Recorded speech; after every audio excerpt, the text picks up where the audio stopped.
لاہور میں پھولوں کے موسم کی آمد ہے، مگر یوں لگتا ہے لاہور کے دل والے اس دفعہ پھولوں سے کہیں زیادہ الیکشن کے کھلنے کا انتظار کر رہے ہیں۔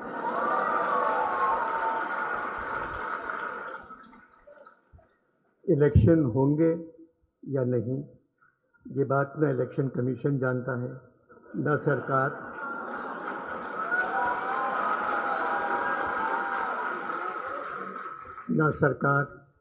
نہ عدالت، نہ خدا جانتا ہے۔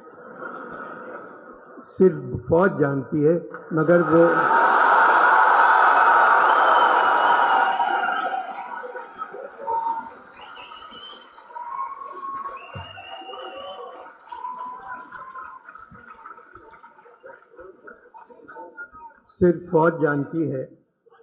وہ بتا کر نہیں دے رہی ہے۔ حالات کی وجہ سے الیکشن کے ساتھ بھی کمیشن لگا دیا گیا ہے، اور ہم سب جانتے ہیں یہاں بغیر کمیشن کے کوئی کام نہیں کرتا۔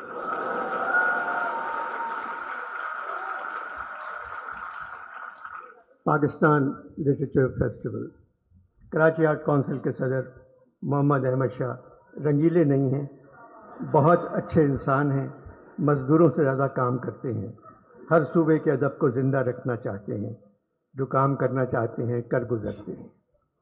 شاہ صاحب کے ہاتھ سے مائکروفون چھیننا اتنا ہی مشکل ہے جیسے چھوٹے بچے کے ہاتھ سے جھنجھونا ہے۔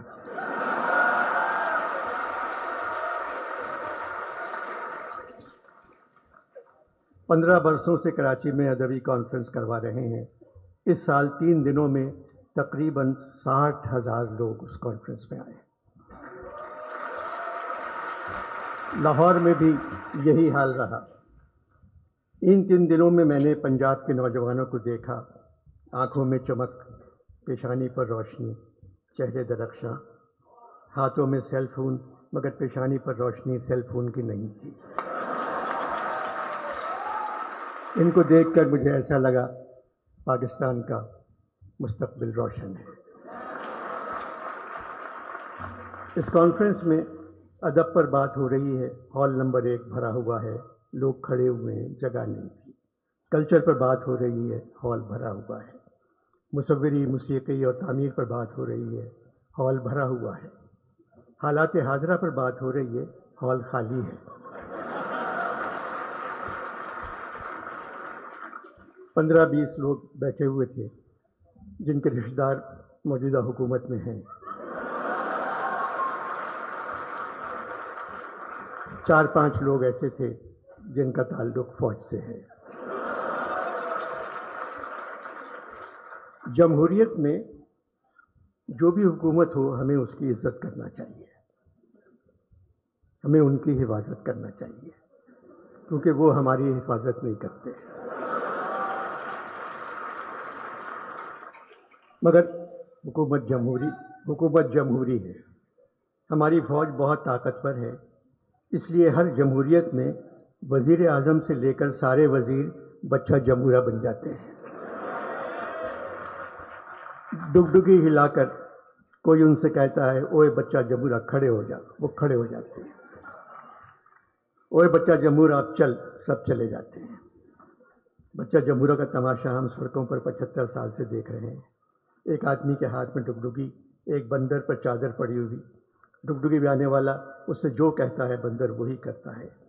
ایک تھیوری ہے کہ انسان پہلے بندر تھا، مگر نئی تھیوری یہ ہے پاکستان میں جمہوری حکومت میں انسان سے بندر بن جاتا ہے۔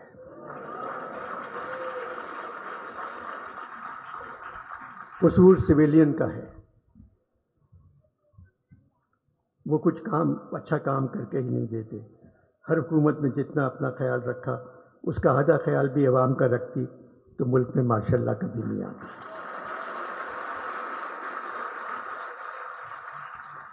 75 برسوں میں فوج نے تقریباً 35 برس ہم پر حکومت کی ہے۔ 35 برس تو یوں ہی کہہ گیا، 75 برسوں میں تقریباً 74 برس فوج نے ہم پر حکومت کی ہے، آج بھی کر رہی ہے۔ اس میں فوج سے کہیں زیادہ ہمارا قصور ہے۔ فوج ہماری ضرورت ہے، مگر جمہوری دور میں نہ جانے کیوں ہم فوج کی ضرورت بن جاتے ہیں۔ جو سپاہی حکم کے تحت قتل کرتا ہے یا جو سرکاری ملازم قوانین کی تکمیل کروانے میں کسی کو اذیت پہنچاتا ہے، وہ خود کو ذمہ داری سے آزاد سمجھتا ہے کہ حکم کے نوکر ہیں۔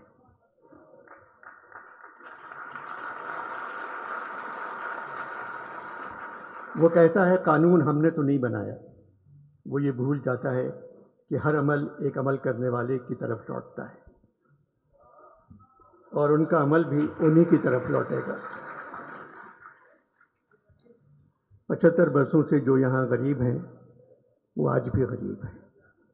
دادا غریب، باپ غریب، بیٹا غریب، پوتا غریب، نہ پیسہ، نہ تعلیم، نہ گھر، نہ کوئی مستقبل۔ ان کا کوئی حق نہیں، صرف ایک حق ہے، اگر غلطی سے کہیں الیکشن ہو جائے تو ان پہ ووٹ ڈالنا فرض ہے۔ 75 برسوں سے یہاں جو تخت پر بیٹھے ہوئے ہیں، دادا تخت پر، باپ تخت پر، بیٹا تخت پر، بیٹی تخت پر، پھر پوتا تخت پر، ایسا نہیں ہونا چاہیے۔ بہترین لوگ یقین سے محروم ہیں، جبکہ بدترین لوگ پرجوش وارفتگی سے بھرپور ہیں۔ احمد شاہ صاحب نے مجھے یہاں سنجیدہ گفتگو کرنے کے لیے نہیں بلایا تھا، مگر دل نہ ہنسنے کو چاہ رہا ہے نہ ہنسانے کو۔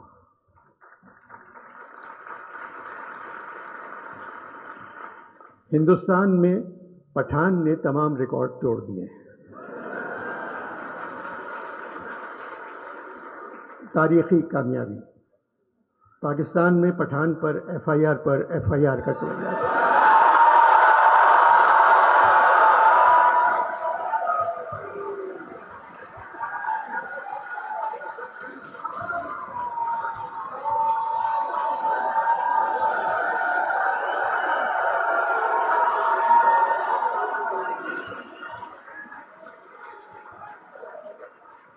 پاکستان میں پٹھان پر ایف آئی آر کٹوائی جا رہی ہے اور موجودہ حالات میں پاکستانی پٹھان کی کامیابی نظر نہیں آتی، مگر سنا ہے آنے والے الیکشن میں پاکستانی پٹھان کی ایڈوانس بکنگ ہندوستانی پٹھان سے زیادہ ہے۔